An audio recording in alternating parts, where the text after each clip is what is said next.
Just before 6 in the morning, while most of Flores Island was still asleep, the ground tore itself open. There was no gradual buildup, no warning tremor to brace for. One moment the island was quiet, and the next, a magnitude 7. 7 earthquake ripped along the seafloor off the northern coast and sent shockwaves racing outward at thousands of miles an hour. Walls cracked apart mid-sentence. Roofs came down on people who had been asleep seconds earlier. Within minutes, before rescue crews had even reached the first collapsed building, disaster officials were broadcasting the same urgent message to every coastal community for hundreds of kilometers around. Get away from the water, and do not wait to be told twice. This happened this morning, August 15th, 2026, in eastern Indonesia. And as of the time this is being put together, the death toll is still climbing, and the situation is still very much unfolding. Stay with me through this, because what happened on Flores today is already being described as one of the most significant earthquakes to hit Indonesia in years. And there is a lot underneath the headline, numbers, that is worth actually understanding. Let's start with the raw science of what struck this morning, because the figures involved are genuinely staggering once you understand what they mean. The United States Geological Survey, the agency responsible for tracking seismic activity worldwide, recorded this earthquake at magnitude 7. 7. That number does not get used casually. The magnitude scale is logarithmic, which means a 7. 7 is not just slightly bigger than a 7. 0, it releases dramatically more energy, several times more than a quake a full point lower on the scale. This is the category of earthquake that reshapes coastlines, buckles roads, and drops structures that have stood for decades into rubble in under a minute. The depth of the rupture matters just as much as the magnitude, and this is where the story gets more dangerous. The quake was recorded at a depth of roughly 10 kilometers below the seafloor. Anything under about 70 kilometers is considered shallow, and shallow earthquakes are the most destructive category there is, because the energy has far less distance to travel before it reaches the surface. That means more violent, more sudden shaking exactly where people are standing, rather than a deep rumble that gradually fades by the time it reaches the surface. This was not a distant tremor. This was a shallow, violent rupture that hit the surface like a hammer blow. The epicenter was located a little over 60 kilometers north-northwest of the city of Ende, in East Nusa Tenggara province, out in the Flores Sea off the island's northern coast. That stretch of ocean is not an unfamiliar name to earthquake scientists. It sits along what's known as the Flores Back Arc Thrust, a fault system running east to west along the north side of the island, formed by the relentless collision of the Indo-Australian plate diving underneath the Eurasian plate at a rate of roughly 80 millimeters a year. That might sound small, but stretched out over geological time, that kind of grinding motion builds enormous stress, and when it finally releases, it releases catastrophically. This exact fault system is responsible for one of Indonesia's worst historical disasters, the 1992 Flores earthquake, also a magnitude 7. 7 on the same stretch of coastline. That earthquake killed more than 2,500 people, with roughly half of those deaths caused not by the shaking itself, but by the tsunami that followed within minutes. Waves reported at over 25 meters high in places, sweeping through coastal villages before people even had a chance to run. This morning, the world woke up to an unnervingly familiar scenario. Same fault system, same island, same magnitude. As the first light of morning broke over Flores, the scale of the damage began coming into focus through emergency broadcasts, local media, and a stream of witness accounts describing chaotic, terrifying scenes, people running out of collapsing buildings in the dark, entire neighborhoods moving toward higher ground before the sun had even fully risen. In the port town of Mamera, one of the largest cities on Flores Island and a place that has never fully let go of the memory of 1992, rescue teams reported finding significant numbers of casualties in the immediate aftermath, with local rescue officials describing scenes of people trapped under collapsed structures and rescue crews working through rubble in the dark hours after the quake. As the day has gone on, Indonesia's National Disaster Management Agency, known locally as BNPB, has been issuing updates roughly every few hours, and each update has told the same grim story. The confirmed death toll keeps rising as rescue teams reach more of the affected area. What began as a handful of confirmed deaths in the earliest hours has climbed through the day into the dozens, with authorities warning explicitly that the number is expected to keep climbing as search and rescue operations reach communities that remain cut off. Part of the reason the toll has climbed so significantly through the day comes down to something that often gets overlooked in earthquake coverage: access. The region closest to the epicenter, an area called Nagakeo, has been effectively cut off from rescue teams for much of the day, because landslides triggered by the shaking blocked the roads leading in and disrupted communications infrastructure across the area. When you combine a major earthquake with the kind of steep, mountainous terrain that covers much of Flores, landslides become almost inevitable. And those landslides don't just threaten the people living directly underneath them. They also cut off the very roads that rescue crews and medical supplies need to reach survivors. The Trans-Flores Highway, a roughly 700-kilometer paved mountain road that runs the length of the island and serves as the primary lifeline connecting communities from one end of Flores to the other, has reportedly been cut in multiple places by landslides in Indonesia, isolating communities right at the moment they need help the most. Eyewitness accounts coming out of the disaster zone paint a genuinely harrowing picture of what those first seconds felt like.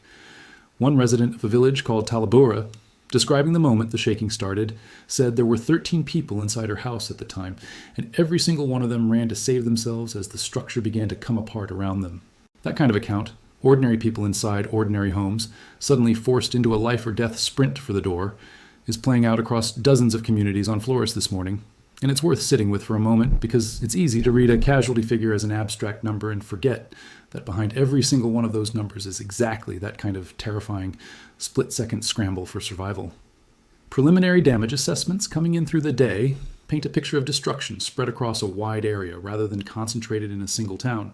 Early figures cited by disaster officials point to well over 100 homes suffering heavy structural damage, with dozens more moderately or lightly damaged, and that's before rescue teams have even reached some of the hardest hit and most remote communities.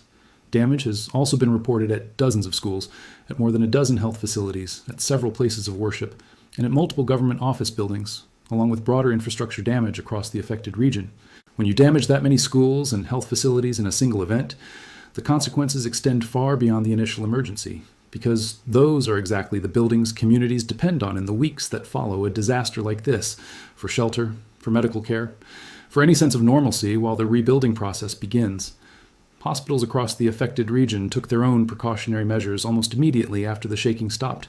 Footage from local broadcasters showed hospital staff evacuating patients from buildings as a precaution, moving beds, IV stands, and oxygen cylinders out into open areas, and setting up temporary treatment spaces outdoors, rather than risk keeping vulnerable patients inside structures that may have been weakened by the shaking. That kind of rapid, practiced response, moving critically ill patients outside within minutes of a major earthquake, doesn't happen by accident. It happens because disaster response protocols in this part of Indonesia have been built, tested, and refined over decades of living with exactly this kind of threat. The scale of how many people actually felt this earthquake is worth understanding too, because it helps explain why the response mobilized as fast and as broadly as it did. Seismologists estimate that more than 500,000 people on Flores Island experienced what's classified as very strong shaking, with moderate to strong ground motion felt by several million more people across the wider region. In Makassar, a major city in South Sulawesi, roughly 400 kilometers northwest of the epicenter, residents reported feeling the earthquake strongly, with the shaking lasting for a full 2 minutes. If you've never lived through 2 minutes of continuous ground shaking, it's genuinely difficult to convey how long that actually feels while it's happening. It feels like it is never going to stop. Indonesia's Meteorology, Climatology, and Geophysics Agency, known as BMKG, moved within minutes of the quake to issue a tsunami warning, covering coastlines across multiple provinces in the region. Local officials went on broadcast television almost immediately, delivering blunt, urgent instructions to anyone near the coast. Move at least a couple of kilometers inland or get to ground at least 10 meters above sea level, and do it immediately without waiting for further instructions. The language used by disaster officials in moments like this tends to be careful and measured, almost as a matter of institutional habit. So when officials abandon that caution and start using words like immediately and now, it tends to cut through in a way that more routine language doesn't, and it visibly worked. Hundreds of residents in Maumere alone were reported fleeing toward higher ground in the immediate aftermath of the warning. Here is where the story takes a genuinely important turn, because it says a lot about how these warning systems actually function under pressure. Tsunami waves were recorded, but they were small.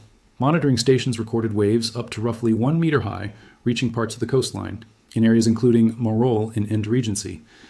Given the history of this exact stretch of coastline, given what happened in 1992, and given the tsunami disasters that have struck other parts of Indonesia in more recent years, the fact that the waves that actually arrived measured only around a meter is something worth acknowledging plainly. The tsunami warning was eventually lifted once monitoring confirmed there wasn't a significant, sustained rise in sea level that would threaten coastal communities further. But here's what's worth sitting with for a moment. The fact that the tsunami turned out to be relatively small does not mean the danger wasn't real, and it does not mean the warning was somehow an overreaction. The difference between a modest 1 meter wave and a catastrophic multi-story wave can come down to the precise geometry of how the fault ruptured, the angle of the seafloor displacement, and the direction the resulting energy propagated, factors that scientists can only fully calculate after the fact, using data that simply isn't available in the first frantic minutes after a major quake. The warning was issued based on exactly what was known in real time: a shallow magnitude 7.7 rupture on a fault system capable of generating tsunamis. Evacuating immediately was, and remains, the correct call every single time that combination shows up on the instruments, regardless of how the wave eventually turns out. And the danger from this event is not over. Within the first half hour after the main shock, seismologists had already recorded multiple significant aftershocks, including at least one in the magnitude 6 range. In most parts of the world, an earthquake that size would be the lead story of the day entirely on its own. It's large enough to bring down structures that were already weakened by the main shock, large enough to trigger fresh landslides in terrain the initial quake has already destabilized, and large enough to send tsunami monitoring systems back onto high alert. The USGS catalog for this event already lists more than a dozen aftershocks in the magnitude 4.5 and above range, spread across roughly 160 kilometers of the fault, which lines up closely with the expected rupture length for an earthquake of this size. That distribution suggests the rupture began on the eastern side of the fault and propagated westward, unzipping a long stretch of the fault system in a matter of seconds. For the people of Flores, that means the ground has not really stopped moving since 5:58 this morning, and it likely won't fully settle for days or weeks to come. Every fresh tremor over the coming stretch will carry the same unsettling question: is this just another aftershock, or is this something bigger? The USGS has issued its automated fatality and economic loss estimate for this event, and the numbers involved reflect just how vulnerable this specific region is when an earthquake of this size strikes. Their modeling has pointed toward the realistic possibility of a death toll running into the hundreds once the full picture comes into focus, a sobering estimate driven heavily by the type of construction common across this part of Indonesia. A large share of the population in this region lives in structures built from unreinforced brick with concrete floors, or precast concrete frames paired with masonry and fill walls. These are building types that consistently perform poorly during major shaking. They don't flex the way modern earthquake-engineered structures are designed to. They crack and fail suddenly instead, and when they fail, they tend to fail catastrophically rather than gradually. That single detail, more than almost anything else, is why casualty figures from earthquakes of similar magnitude can vary so enormously depending on where in the world they strike. I want to zoom out for a moment and explain why Flores, this specific island, this specific fault, keeps reappearing in the history of major earthquakes, because it isn't bad luck. Indonesia sits at one of the most geologically complex intersections on the planet. This is a nation of more than 270 million people, spread across roughly 17,000 islands, sitting directly at the collision point of three major tectonic plates: the Eurasian, the Pacific, and the Indo-Australian. The entire archipelago lies within the Pacific Ring of Fire, the horseshoe-shaped band of intense seismic and volcanic activity that wraps around the Pacific Ocean and accounts for roughly 90% of the world's earthquakes. Indonesia doesn't just sit somewhere within that ring. It sits at one of its most active and complex sections. Scientists studying the Flores back arc thrust have noted for years that the fault's eastern segment ruptured dramatically back in 1992, while the western segment remained locked, quietly storing up stress in the decades since. Today's earthquake occurred in that western portion of the system, the segment researchers had specifically flagged as carrying built-up strain. That 1992 earthquake remains the benchmark every scientist and every resident of Flores measures a day like today against. Same magnitude, same general stretch of coastline, and a death toll that reached roughly 2,500 people, with waves that, in places, crested at over 25 meters, tall enough to essentially erase entire coastal villages from the map in minutes. That history is not abstract to the people living through this morning's earthquake. It's living memory for an older generation, and it's been passed down deliberately to the generations that followed, precisely because that knowledge saves lives. And that brings us to what might be the single most important part of this story: why the death toll from an earthquake of this exact magnitude, on this exact fault, has so far stayed dramatically lower than what happened in 1992, even as it continues to climb through the day. The institutional memory of that earlier disaster, the modern BMKEG warning system that issued alerts within minutes rather than hours, and a population that has built evacuation instincts directly into its collective memory all appear to have made a measurable difference. Indonesia's disaster warning infrastructure has been significantly overhauled since the 2004 Indian Ocean earthquake and tsunami, an event that killed close to 230,000 people across more than a dozen countries, more than 160,000 of them in Indonesia alone. That catastrophe forced a complete rethinking of how the country monitors, warns, and responds to seismic and tsunami threats. And the systems built in its aftermath: faster detection, faster public alerts, better coordination between national agencies and local emergency managers were put directly to the test this morning, within minutes of the shaking starting. None of that erases what has actually happened today. Dozens of people are confirmed dead, with authorities explicit that the number is likely to keep rising as search and rescue teams reach communities still cut off by landslides and damaged roads. Dozens more have been injured, some critically. A rescue official in Maumere described finding a significant number of casualties in a single collapsed building alone, with additional people reported trapped under rubble as crews continued working through the debris. Thousands of residents across the affected region have been displaced from their homes, moved into temporary evacuation centers, while officials work out which structures are safe to return to and which need to be condemned entirely. And in the more remote and mountainous parts of the island, where landslides have severed the roads leading in, rescue teams are still working to physically reach communities more than half a day after the earthquake struck, using whatever combination of cleared roads, boats, and eventually helicopters they can organize. It's also worth placing this earthquake within the broader pattern of what Indonesia has already experienced this year. This is not an isolated event happening in a geologically quiet stretch. Earlier in 2026, a major earthquake in the magnitude 7 range struck the North Maluku region, killing at least one person, damaging hundreds of structures, and generating a smaller tsunami of its own. Earlier still, a smaller but still deadly quake struck East Java.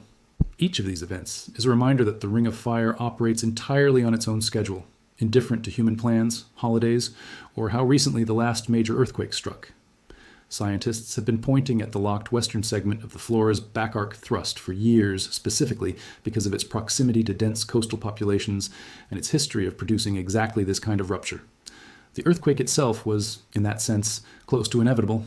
The only genuine variables were the timing, which by definition cannot be controlled or predicted with precision, and the response, which absolutely can be, and which appears to have made a real, measurable difference today. I want to spend a little time on what it actually feels like to live through a morning like this one, because that side of the story tends to get lost underneath the seismology and the casualty figures. Indonesia is not a country that treats earthquakes as an abstract, occasional risk.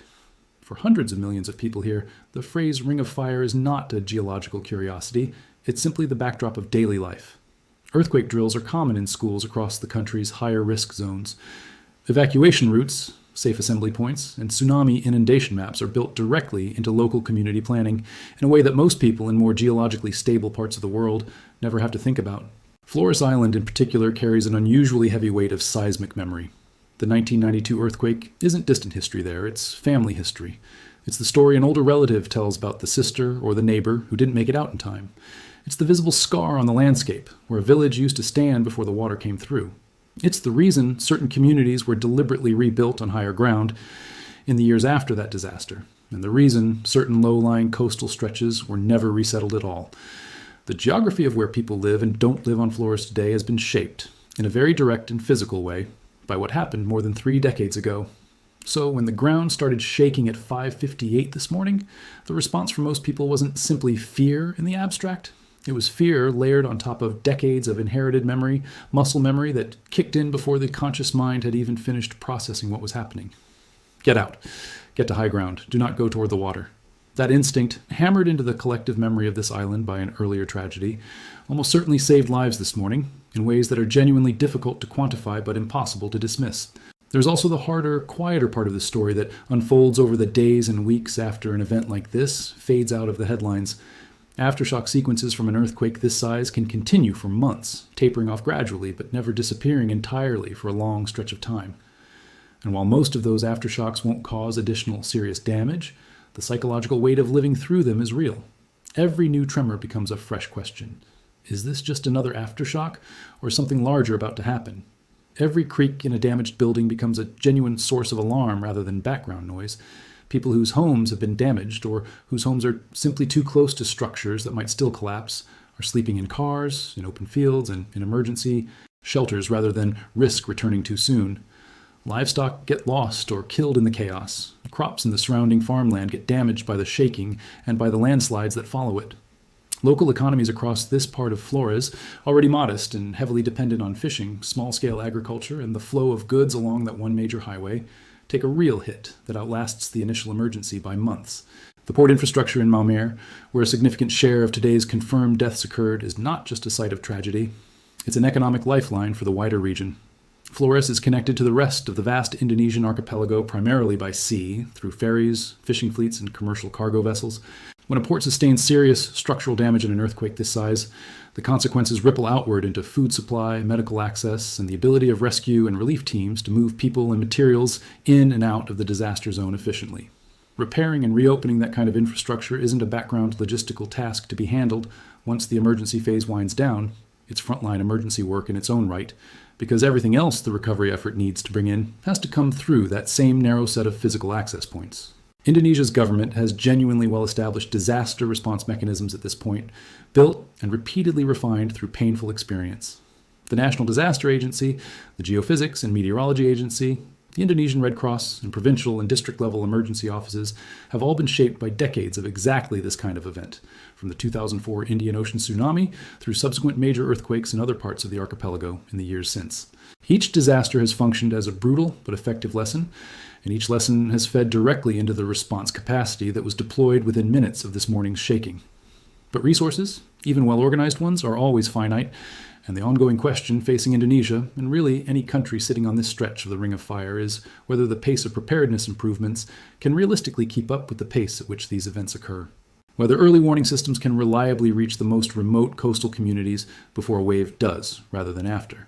Whether vulnerable older buildings can be retrofitted or replaced before the next major rupture strikes, rather than after it already has. These aren't abstract policy debates playing out in a conference room somewhere. They are the exact questions that determine whether an earthquake of this magnitude ends up killing dozens or ends up killing thousands. And the answer today, while still genuinely tragic, reflects decades of hard-earned institutional learning being put into practice under enormous pressure. As of right now, Indonesia remains firmly in active response mode. Disaster assessment teams are working to reach the areas still cut off by landslides. Local officials are managing crowded evacuation centers and continuing to monitor aftershock activity across the region. The Geophysics Agency continues tracking seismic signals along the fault, watching closely for any sign that the sequence is escalating rather than gradually settling down. And across Flores Island, people who lived through 1992 and people experiencing something like this for the very first time are all beginning the same long, difficult process of figuring out what comes next, what can be salvaged, what needs to be rebuilt from nothing, and how to keep their families safe through however many aftershocks are still to come. It's also worth understanding just how quickly this kind of response infrastructure actually has to move once an earthquake like this hits, because the margin for error is measured in minutes, not hours. From the moment the seafloor ruptured to the moment the first tsunami warning was broadcast across 4 provinces, only a few minutes had passed. Automated seismic sensors, scattered across the Indonesian archipelago, fed data instantly into national monitoring centers. Algorithms calculated preliminary magnitude and depth estimates within moments, and human analysts confirmed and refined those estimates well before most residents in the affected region had even finished processing what had just happened to their homes. That speed is the product of a genuinely massive, decades-long investment in sensor networks, satellite communication, and staff training. An investment that Indonesia has had to make precisely because it cannot afford not to, given how frequently this part of the world produces earthquakes, capable of generating deadly waves. It's a useful comparison to look at how this event stacks up against other major earthquakes the region has experienced in recent memory. The 2018 earthquake and tsunami that struck the city of Palu on the island of Sulawesi killed thousands of people, in part because the tsunami there behaved in an unusually fast and unpredictable way, reaching the shoreline before many residents had time to react to the warning at all. The 2018 earthquake on the island of Lombok killed hundreds more, striking a densely populated area with a mix of vulnerable and reinforced construction. Each of these events, painful as they were, fed directly back into how Indonesia's disaster agencies plan and train for the next one, and each one exposed a slightly different gap in the system. Communication breakdowns in one case, building codes in another, evacuation timing in a third. The response unfolding on Flores today reflects lessons drawn from every single one of those earlier disasters, layered on top of the lessons drawn from 1992 specifically. If you're watching this and wondering what you can actually do, the honest answer right now is that awareness and attention genuinely matter. Indonesia's disaster response capacity, especially in a remote and mountainous region like this, depends significantly on sustained international attention and support as the initial news cycle moves on to the next story. Organizations like the Indonesian Red Cross and international humanitarian partners are already beginning to assess needs on the ground. And as the picture becomes clearer over the coming days, that's typically when outside support ends up mattering the most, once the initial emergency response has stabilized and the much longer recovery phase begins. This is a genuinely fast-moving, breaking story. And I want to be upfront that the numbers you're hearing right now will almost certainly keep changing. The confirmed death toll has already climbed several times over the course of a single day as rescue teams have reached more communities, and it's likely to climb further before it stabilizes. The damage assessments will keep expanding as access to the hardest hit, most remote parts of the island improves. The aftershock sequence will keep evolving in ways that simply cannot be predicted with precision this early.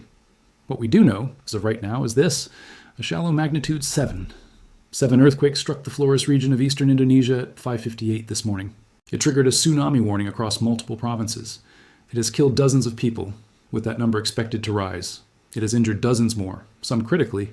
It has damaged homes, schools, health facilities, and infrastructure across a wide stretch of Flores Island, and it has cut off entire communities behind landslide-blocked roads.